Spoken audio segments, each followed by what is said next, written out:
Hey folks, welcome back to another Dice Tower preview. I'm Mark, and today we're taking a look at Dragons Down, which is brought to you by Mr. B Games. It's for 1 to 6 players, ages 9 and up, and games generally run about 60 to 150 minutes. I thought they were crazy, rebuilding civilization on the exact place where the dragons had come down from the sky.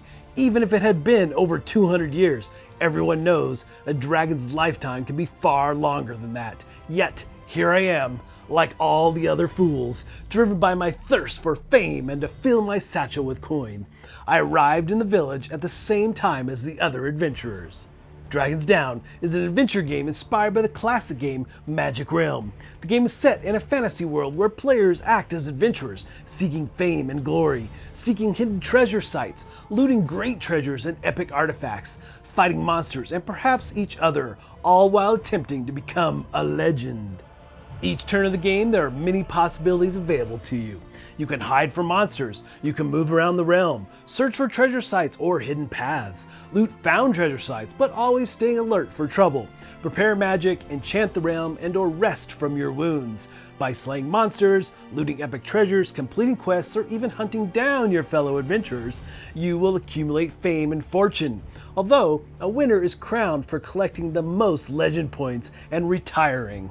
The game is a very large sandbox that can be played with your own goals in mind. So this preview is going to be a broad overview of this game.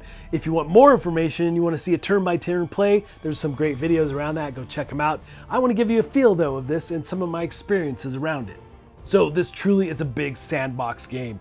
You can play any way you want. So many different ways to interact with the world. You can just set up the world and have this competitive game about getting the most legend points. And that's what you're really after in the long run, is to get the most legend points. But you can gain fame as well through the course of the game by doing various things like defeating monsters, going on missions, all kinds of different ways to do that. But at the end, you can retire your character, so you can turn that fame into legend points when you do that retire. So there's lots of different ways to go about this, but again, in the end, it's really about getting those legend points. But one of my favorite ways to play was scenario based, and you can do that solo, or you could have a big cooperative experience. And with that experience, you're going to be revealing tiles as you move around the world, where otherwise you could have the world fully set up and move around from area to area trying to discover what is there and what monsters you might deal with. And you know, there's so many different ways to do this, but what's cool about scenarios, they're very specific about which type of legend points that you're after and what you need to do to get those. So it is very specific, goal driven. So as you can imagine then, there's multiple ways to set up this game. And you'll see that there are different terrain types. So let's take a look at the world. As you explore this world, you'll see that there are different packs basically for the different terrains, different cards to set various things up on, different monsters that you're engaged with, different tiles that come out when you move into an area, as well as when you actually enter, like the crypt. There might be cards that you can find when you move into this area. It'll label all that, what cards to pull from the main deck. So you're gonna shuffle all those up obviously and pull them. And for easiest setup, I don't really set up the cards until I move into an area, which just makes setup and getting into the game much quicker. So if you look at the crypt, when you move into there and you start to search and do various things, you'll see that there's some cards you're going to be able to interact with, which we'll take a look at how that works. But you'll see that there are 5 deep treasures here and 1 basic treasure. Well, just 1 treasure. And that doesn't necessarily mean that deep treasures are better, but they obviously would typically have something unique about them. And finding some epic treasure is going to get you some legend points and fame. And of course you have your epic hero, and you'll see that you have a character board along with a couple cards that define your character. You've got lineage cards and class cards. So you can have a human cleric or half-orc barbarian. Lots of different combinations for these cards and how you put them together. You see there's a series of cubes here as well. And you'll gather those cubes up, whatever it calls for, put them on your board for use. So the brown cubes are related to speed and maneuvering. You're gonna have red cubes for when you attack, obviously, how you use those cubes on your various weapons. The pink cubes are your health.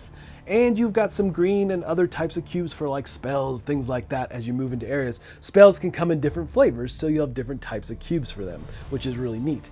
Now, cubes are going to be spent when you go into battle, when you attack, you know, all kinds of different things with these cubes, especially around maneuvering and speed, which is the key part of combat, how you spend those in various actions. So at the very top of your player board defines everything you can do. And so there were several actions here available to you, all very straightforward and self-explanatory. But there are some dice rolls, we'll take a look at all the different dice as well, that will determine if you're successful at like sneaking or being alert. Alert, really, you want to be alert. You have your weapon in hand, perhaps. You're walking around with it ready for action right away. So that might be something you do as you move into a new area, things like that. Or make noise. You're trying to draw attention to yourself away from perhaps your fellow players, things like that. Also moving, basics of the world is moving around, right? You're also going to be searching for things, looting items. You're going to be learning spells. You're going to be able to rest and heal, obviously. You're going to need to do that quite frequently. You'll be able to trade and enchant. So lots of different options around your actions and what's available to you, but you only get to take 4 actions on your turn. But every turn is kind of like a day in this world, so to say. And you're gonna be moving around, obviously, trying to defeat monsters, going to towns, trying to get new missions, find new gear, haggle with the merchants to pay a lower price. Lots of different things. I mean, it really does have this RPG feel to it. So in performing these actions and maneuvering around the world, you're gonna be rolling specific types of dice. There are several custom dice here, which are really neat. You've got dice for learning spells, for looting, you've got for searching, for hiding, haggling, and when you go to hit, ranged attacks, missions, there's just a standard d6 for various things, and then you have a set of summoning dice, which is something you're going to be rolling at the end of every one of your turns to see what monsters might come to where you are. Another neat aspect about this game that I like a lot is the fact that they're using poker chips for the various monsters and for your character as you maneuver around the world. And on these chips will have the stats you need to know for those monsters, like how much damage they're going to do when they hit you, what their speed is and what their maneuver speed is, and those are the brown cubes, and they're labeled here in the middle, just like what you have on your board, except you get to spin them how you see fit on your character, and you can use your different cubes to either enhance your speed or your maneuver, which is really cool. So I like that a lot. But then you can see here also what you're going to get in the way of fame points and various things around that. So these different monsters are going to vary, and in the middle of battle they can flip and have a variation of what they're capable on the other side. So I really like that aspect, and there's a lot of intricacies, I would say, around how battles work and how you battle back and forth. You'll need to use some gear in order to help protect yourself, and then obviously you'll need to rest up to gain cubes back when you take damage, because you don't want to be eliminated. You want to be adventuring in this world. So we're not going to do a deep dive into the different actions. They're very clear and pretty straightforward. You'll be doing those things, exploring, you'll be rolling dice, like for searching. You're looking for hidden paths maybe through a particular forest or the caves that you're in, and you'll roll the search dice, and a result of 2 spyglasses, you find the path. So some really interesting things. And the way you keep track of a lot of this is through a logbook, which I found really intriguing. It kind of feels like a history of where I've been, what I've done with this character, and so forth. So that just adds another level of that RPG experience around the game. Now, one of the things I do want to talk about, because it's like one of my favorite aspects, is looting treasure. But as you move into these different tiles, you'll be pulling different tokens, seeing what there. And sometimes it's just a gate. Gates are awesome, by the way, because they allow you to fast travel around the world. And the numbers coincide with what's on the tiles. Or you might get a site that you pull up, which can reference one of the different areas of the zones, like the crypt or an altar. And these are areas that potentially you can then loot. And when you go loot these areas after you defeated monsters, if they're there, you can start to roll dice to see what happens. So when you roll these 2 yellow dice on a result of 2 hands, you're pretty grubby. So you get to search through the top 3 cards and pick one and put the others back. But usually what's happening is you're rolling numbers, and whatever the highest number value is where you'll drill down to in the deck of cards. So you get the sense of actually searching through the treasure. Again, this is definitely one of my favorite tactile parts of the game. So in true RPG form, you're going to be evolving your character. You'll see there's several slots on here to put stuff in hand, to have different potions perhaps, different types of weapons. Some are 2-handed, 1-handed, all kinds of variations. You have spells that you can gain and learn as well. Super powerful, like summoning elementals that really aid you in battle. I really like that aspect. I'm not usually a spellcaster in games. I like the barbarians. Those are the ones I gravitate towards, but I did give this a whirl, took a closer look, really some neat stuff around spells. But the big last thing I want to mention here is the fact that summoning happens. Every time you take your turn at the end, you're going to be rolling these 4 summoning dice. And that's what's the key part about these tiles that you're in. you'll see their symbols, and based on the dice rolls will determine if those were actually summoned.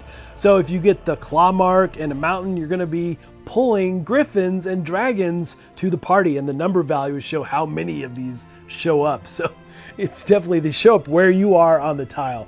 So this is a big reason to maybe sneak at the end of your turn, and then you'll be rolling dice to see if you were successful at hiding, which is another fun aspect. It's a lot of feel like you're pushing your luck at times, just some really interesting aspects, because you're not going to just be generally powerful enough to take on multiple enemies, especially early in the game. But you hope as a party, perhaps, even if you're playing competitive, that you can beat up on these monsters and take them on, so not with just one person is dealing with a big group. So you can all potentially go loot an area of the map. So that's just a brief look at the game, an overview of what's going on. Just know that it's really up to you how you want to interact with this world.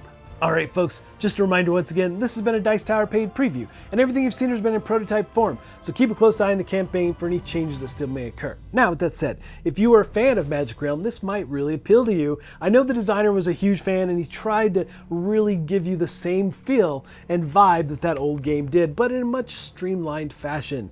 I found this game really engaging because I'm a huge RPGer. I love those worlds and how you interact with them. You've done a good job with how to streamline the rules, and at first I thought it was a little daunting with all the different dice options, but they become very intuitive as you roll them, interact with them. I really like too when you go to haggle, it's always based on your different stats and how best you can haggle with someone in a particular area, but you may get shut down completely if you roll 2 doors.